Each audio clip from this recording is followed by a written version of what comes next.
Hello, precious one. Welcome back to our channel. And if you're new here, you're very much welcome. But you know what we always tell you, please don't just be a stranger. Hit on that subscribe button to be part of this family. Guys, so in today's video, we are talking about the 10 commandments, the 10 thou shalt commandments that you have to observe in that marriage in order for your marriage to thrive. So in our next video, we're going to talk about the 10 thou shalt not. So we have the thou shalt and the thou shalt not. So I'm not going to add it to this video because I don't want it to be too lengthy. So yeah, in the next video, we're going to talk about the thou shalt not. So please watch out for that as well. So without wasting my time, let's get straight into today's video. So the first thou shalt commandment that you should observe in marriage, first things first, marry your friend. Marry your friend, guys. If I tell you I'm going to explain this, I can talk till tomorrow. Marry your friend. It's just as clear as it sounds. When I and my husband started talking, we could talk from morning to evening. I mean, sometimes meaningful things, but other times silly things. But then we can talk from morning to evening. My mom can just say, hey, you guys have something to say. I mean, always you got something to say. I mean, marry your friend. Someone that you can chat with. Someone that you can talk to. About all the important things in life and about all the silly things in life. Just marry your friend. I always tell people that that chills that passes through your veins when at the initial stage of your love life, when you meet them at first, I mean, when you hear their names or you hear their voice, that chills that pass through your veins are going to vanish. And it is only friendship and respect that is going to keep that marriage or that relationship. So first thing first, marry your friend. Trust me, it will take that marriage a long way. And talking about respect, that is our next commandment. Thou shalt respect your partner, respect your husband, respect your wife. Respect is reciprocal. I can't respect you whilst you don't respect me. So I will respect you. You should also respect me as well. Don't think that maybe you are married for 10, 25 years, just name it. I mean, there is no point for you to keep that respect between the two of you because you are stuck with each other. There's no way I'm going to go because I have 10 children with you. In fact, I've reached my menopause. I'm not going to leave you. So there is no way I should respect you because no matter how you are stuck with me, please no. Keep that respect between you and trust me, you will enjoy that relationship because it is you and the man. The children will eventually leave the house. They will go. And it's just the two of you in that relationship. So if you don't respect me and we are just hanging on to each other because of our children, they will go eventually. And what is going to happen between the two of us? We will never be happy till we all maybe go to our Father in heaven. So please, just maintain that respect in your relationship and it will take you a long, long way. The 10th commandment, thou shalt love your spouse. Thou shalt love your partner. I mean, what is marriage without love? If you don't love me, why did you get married to me? And sometimes some people can start with love, but when they get to know that, hey, now I have you for myself, they just start to behave. I mean, you can't recognize them anymore. You just ask yourself, is this the man that I said I do to? Is this the same woman that I said I do to? You know, they become completely different. You know, you will not see that love anymore. There is always fight. There is always hatred. There is no peace in that relationship. Please, don't quench the fire of love. Keep that love between the two of you. As a man, the Bible tells you to love your wife. As a woman, the Bible tells you to respect your husband. That doesn't mean you should not love him. In fact, there's no way you can respect someone if you don't love or like them. Okay, and God knows that it will come automatically. If our husbands love us, there's no way we can hate them. I mean, we will love them automatically, it will come. Our heart is very fragile. We will love them automatically. So keep that love in that relationship. In fact, it is very important. It is love that is going to keep that relationship. It is love that is going to make that marriage beautiful. In fact, it is love that is going to attract other people to marriage. They will be like, wow, I love this couple. In fact, I'm going to get married. It is love above all things, love, okay? So do not quench the fire of love in your marriage. Keep that love burning. So the next commandment is, thou shalt be one. Thou shalt have a goal together. Can two walk together unless they agree? That saith the Lord. That says the Holy Bible. So you have to be one.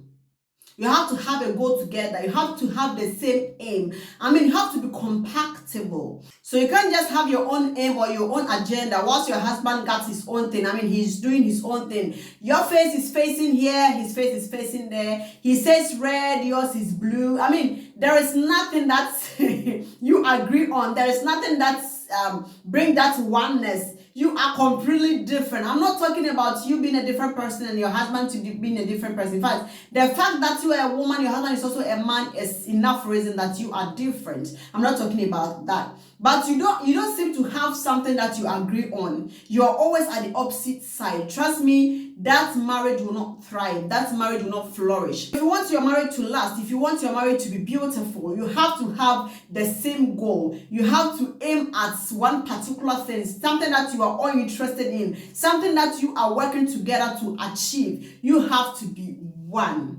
That saith the Lord. And the two shall become one. You are one in everything, trust me. So you have to be one. You have to have the same aim. You have to set a particular goal for yourself that the two of you work together to achieve. The next commandment, thou shalt learn how to forgive. Your marriage will hit the rock if you don't know how to forgive.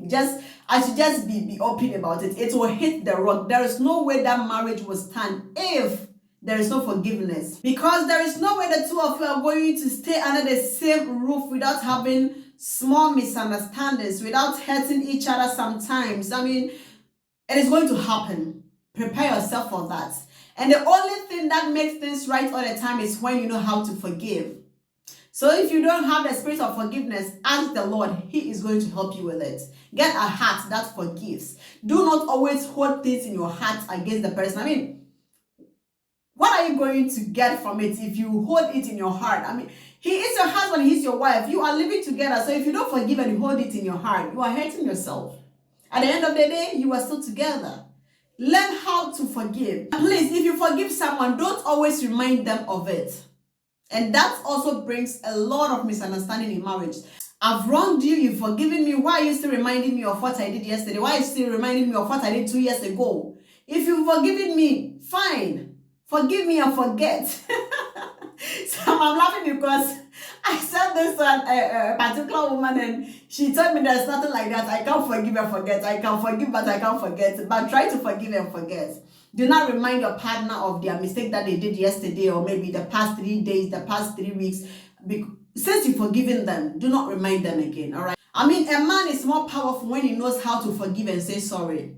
A woman is more powerful when he knows how to forgive and say sorry. So observe these two things. Make sure you know how to say sorry, you know how to forgive. It is going to help your marriage. The next thing is thou shalt have the same faith. I will never stop saying this, okay? Most of the time people say love is love. It doesn't matter if I believe in this and you believe in that. It is okay. Since we love ourselves, you can get married. Trust me, you will save yourself a lot of problems and a lot of quarrel, a lot of misunderstanding, a lot of arguments, a lot of all the negative things if you have the same faith. So just imagine I'm a Christian, my husband is a traditionalist. If I go to church or maybe I come home and start to pray and then I feel in my spirit, I've said this before, I feel in my spirit to, apply the blood of Jesus over my children. He is going to get angry. Why are you applying that kind of blood on my children? Please leave them alone. And if my husband also tells me, listen, today is Monday, I have to take the children to the shrine to fortify them, I will also not agree because I'm a Christian. So it will be easy if we all have the same faith. So marry your fellow Christian. It's for things to be easy, for you to agree on certain things because you have the same faith. If I'm going to church, you are going with me. You're not staying home to call me. It is late. Where are you? Are you sure you're at the church? I mean, you are with me. So there's no argument. So it is very simple. It is very simple when you have the same faith. And you go forward more because, when you have to pray, it is not only me who is praying. My husband is with me, my wife is with me, praying together, and we can move mountains with our prayers. But if you don't believe in prayer, I believe in it. I'm praying, you are sleeping. You don't even believe what sometimes I'll be speaking in tongues and you'll be like, then you'll be laughing at me.